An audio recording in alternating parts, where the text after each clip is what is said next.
सिद्धेभ्यः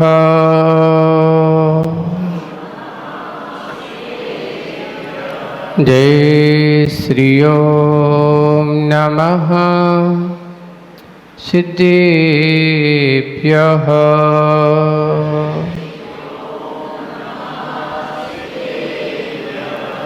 मंगलम भगवान वीरो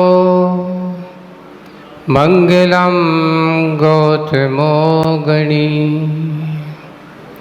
मंगलम कुंद कुंदार्यो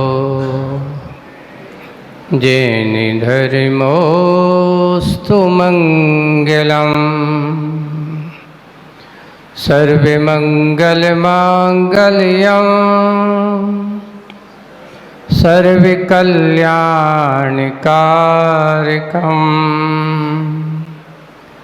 प्रधानं सर्वधर्माणां जैनं जयतो शासनम् वन्दे विद्यासागरम्।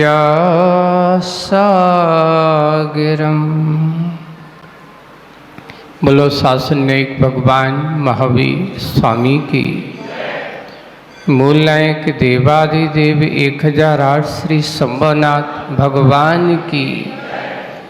परम पूज्य आचार्य गुरुवर श्री विद्यासागर जी महाराज की।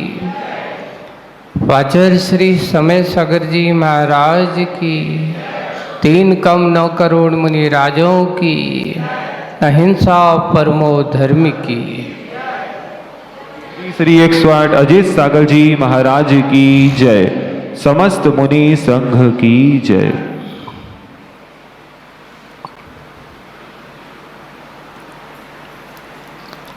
किसी व्यक्ति से आवेश में आकर के अपराध हो गया। प्रायकर अपराध जब भी होते हैं आवेश में आकर के, गुस्सा में आकर के ही व्यक्ति अपराध कर लेता है। और बात सत्य है, जब क्रोध आता है तो आदमी को अंधा बना देता है। आंखें तो होती हैं, देखता है, सब कुछ करता है, लेकिन क्रोध आंखों से अंधा नहीं बनाता। क्रोध आदमी को अकल से अंधा बनाता है। क्रोध आदमी को कैसा बनाता है? अकल से अंधा कर देता है। और जब आदमी अकल से अंधा हो जाता है तो उसका सोच विचार सब कुछ विपरीत हो जाता है। इसलिए बंधो, संयमित करना है तो अपने क्रोध को वश में करो। उसको संभाल लिया तो सबसे कुछ संभाल लिया। इसको आग कहा। ये अंतरंग में इतनी बड़ी भयानक आग है कि अगर ये जलती है तो इसको बुझाने के लिए बाहर की सामग्री नहीं कोई काम आती। इसको बुझाने के लिए मात्र आपके अंतरंग के परिणाम क्षमा रूपी जल ही एक ऐसा होता है जो उसको बुझा सकता है। उससे अपराध हो गया क्रोध के आवेग में आने से। और अपराध जब हुआ है तो अपराध को क्या होगा? अपराधी को तो सजा होगी कि नहीं होगी? बिल्कुल होगी। अब जब सजा हुई, कारागार में उसको डाल दिया गया। उसे जो अपराध किया है, जितने समय जितने दिनों की उसको सजा हुई है, अब सजा होते ही कारागार में पड़ा हुआ है, गिन रहा है आज 1 दिन हो गए। जितने वर्षों की सजा हुई है एक एक दिन गिन रहा है। एक एक दिन की गिनती कर रहा है कि अब इतना समय हो गया, अब इतना समय हो गया। वो दिन कब आएगा जब मुझे इस कारागृह से मुक्ति मिलेगी। किए हुए अपराध को पश्चाताप का स्वरूप होता है उसकी सजा। एक एक दिन गिन रहा है कि मुझे कब इस कारागार से मुक्ति मिलेगी, मुझे कब इस कारागार से मुक्ति मिलेगी, ऐसा विचार कर रहा है। वैसे ही अपन ने कल सम्यक दर्शन के प्रथम अंग की बात कही थी, तो आज दूसरा अंग कौन सा है? संवेग भाव। दूसरा पहलू है संवेग, यानी अपने अंदर के संसार के वेग को रोक करके आत्मा की ओर आने का नाम सो संवेग भाव है। वह भी जैसे उस अपराधी की तरह है। संवेग किसे कहते हैं? जिनके संसार के और पाप और परिग्रह के कार्यों में भय खाने लगे, भय लगने लगे, संसार से जो भयभीत होकर के भागे सो उसका नाम संवेग है। संसार से जो भय खाता है उसका नाम संवेग, सम्यक दृष्टि है। डर किसको लगता है बताओ? संसार के कार्यों में डरने वाला सम्यक दृष्टि होता है। महाराज अगर हम डर के भागेंगे तो फिर तो काम धंधा कुछ चलेगा नहीं। नहीं, ऐसा नहीं। सम्यक दृष्टि हमारे जितने भी तीर्थंकर हैं उनके पास क्षत्रिय होकर के भी, अच्छे क्षमतावान होकर के भी उन्हें संसार के कार्य रास नहीं आए।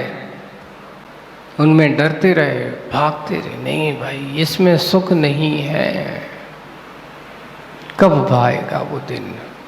वो भी उस अपराधी की तरह गिनती कर रहा है कि हे भगवान, मेरा दिन कब आएगा कि मुझे इस संसार से मुक्ति मिलेगी। संवेग भाव रखने वाला वो यही कहते कि हे भगवान, मुझे संसार से मुक्ति कब मिलेगी, ऐसा विचार करता है। मैंने न जाने कौन कौन से ऐसे कर्म किए हैं, मैंने न जाने ऐसे कौन कौन से पाप कर्म किए हैं जो आज मुझे संसार के सुख दुख का बंधनों में पड़ा हूँ, इस कारागार में पड़ा हूँ। कभी अपने आप को कारागार जैसे महसूस कर दो। अभी जैसे आपको अगर कह दिया जाए घर पे, देखो वैसे अगर आप पूरे 24 घंटा अंदर से कुंडी लगा के घर में कमरे में बैठे रहोगे, आपको विकल्प नहीं होगा, है ना। और कोई आकर के कहे कि तुम्हें 6 घंटा इस घर से बाहर नहीं निकाल सकते, बाहर से बंद कर दें, तो आप कैसा महसूस करते हो? मुझे बंधन में डाल दिया। वैसे तुम 12-14 घंटा अंदर से बंधन में पड़े रहोगे तो आपकी मानसिकता कुछ नहीं होगी। और तुम्हारे लिए कह दिया कि तुमने आज ऐसा किया है, तुम 6 घंटे आज घर से बाहर नहीं निकल सकते, जबकि निकलना भी नहीं है उसको, लेकिन महसूस कैसे करेगा कि मुझे घर में बंद कर दिया गया है, मुझे घर में बंद कर दिया गया है, मुझे कैद कर दिया गया है।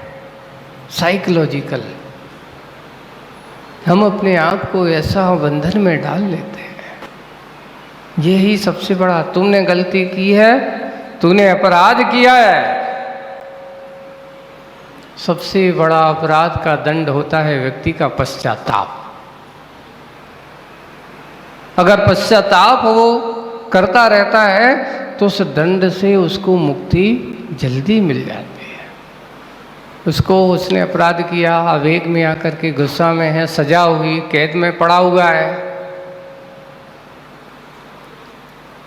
कारागार में पड़ा हुआ है, निरंतर प्रतिदिन यही सोचता है कि मैंने काश ऐसा अपराध नहीं किया होता तो आज मुझे जेल में ये 10 दिन देखने को नहीं मिलते।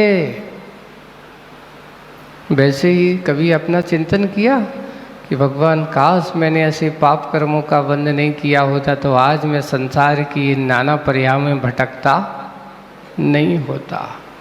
संवेग भाव यही होता है। चिंतन करना, संसार शरीर का चिंतन करना, जगत और काय के स्वरूप का चिंतन करना, ये सम्यक दृष्टि का दूसरा गुण है। डरो, पर किससे डरें? एक और बहुत अच्छी बात आती है, आज के आदमी को डर किससे लगता है? आज के आदमी को डर किससे लगता है बताओ? पाप से कि पुण्य से? महाराज हमें तो डर लगता था कहीं हम भगवान की पूजन करते समय कहीं गलती हो गई तो, कहीं भगवान हमारे कहीं पाप ना दे दें। तो भगवान यही देख रहे कि तुम क्या कौन सी पूजन कर रहे हो। अगर भगवान को यही देखना होता तो वे वीतरागी नहीं होते। हमारे वीतरागी भगवान कहते हैं कि अगर तुम अच्छे मन से अगर ध्यान करो, अगर तुम्हारा कुछ गलत भी हो रहा है पर श्रद्धान गलत नहीं होना चाहिए। अंजन चोर को नमो हरिहंताड़म याद नहीं हो रहा है,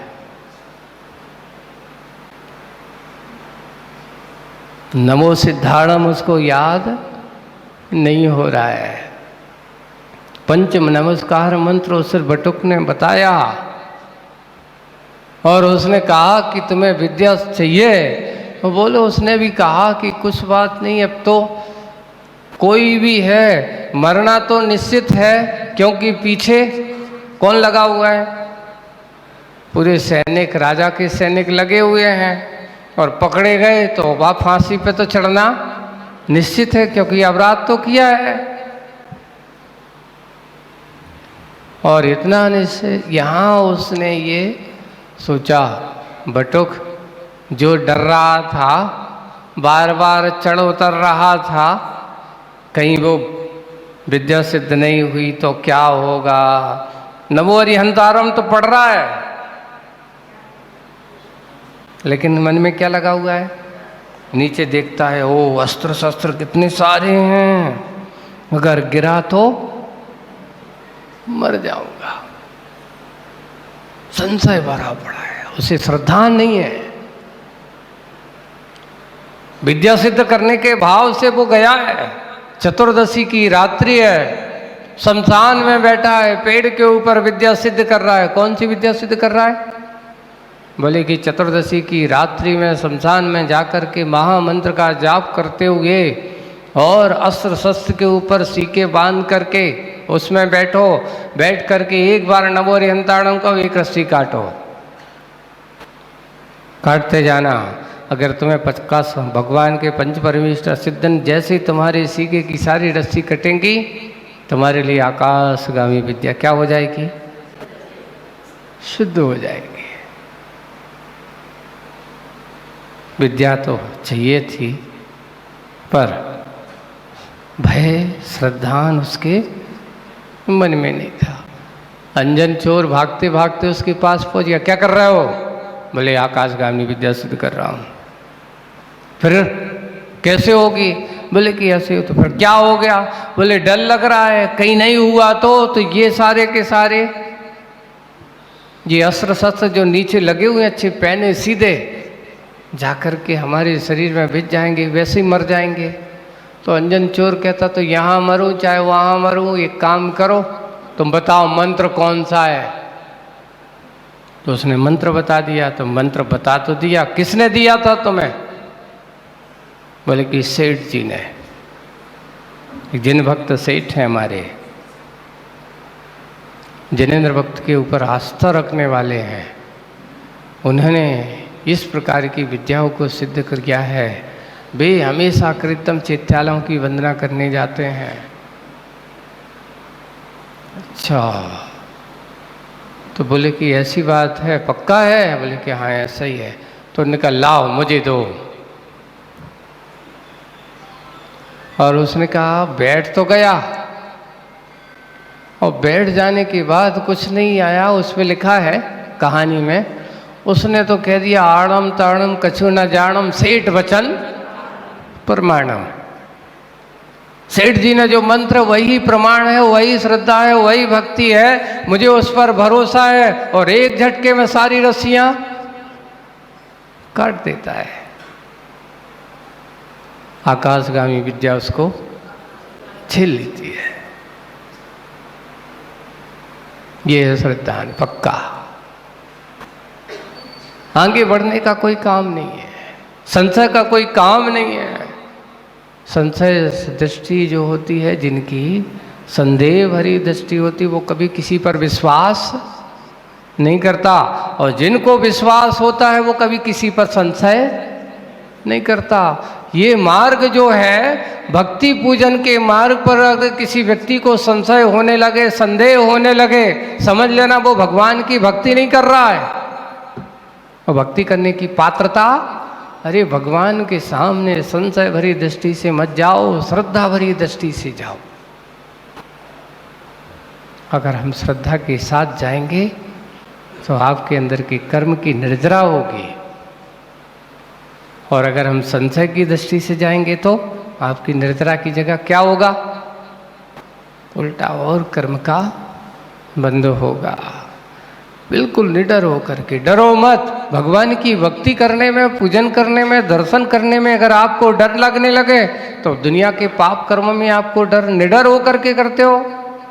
जहां डरना चाहिए वहां तो आप निडर हो, और जहां डरना नहीं चाहिए वहां पर आप कहीं गलती ना हो जाए, कहीं भगवान नाराज ना हो जाए, कहीं कोई पाप ना हो जाए, इतना निश्चित है। प्रमाद नहीं करना चाहिए, जानबूझ करके नहीं करना चाहिए, सावधानी से करना चाहिए। अज्ञानता के कारण से, प्रमाद के कारण अगर होता है तो इतने निडर भी नहीं हो जाना चाहिए कि कहीं हमारे कारण से कोई असाधना भी हो जाए। हम अभिषेक पूजन आदि करते हैं, कभी कभार क्या होता है, हम पूजन तो करते हैं लेकिन उस पूजन में हमारा विवेक थोड़ा सा नहीं रख पाते हैं।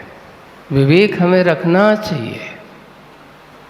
जैसे कि आपने भगवान के अभिषेक किया, अभिषेक करने के पहले देखा कि मैंने जल जो दिया भगवान का अभिषेक होगा, और वो जल कहाँ जाएगा? नहीं, हमने भक्ति में डाल तो दिया, अब वो गंदोदक कहीं पैरों में आ गया, इधर उधर चला गया, तो ये हमारा क्या माना जाएगा? भक्ति का अतिरेक माना जाएगा। विवेक पूर्वक भक्ति नहीं मानी। सबसे पहले करने के पहले सोच लो, देख लो। अगर हमने किया और करने के बाद भगवान के मस्तिष्क से निकला हुआ वहाँ से डाल करके वो गंदोदक अब सामान जल नहीं है,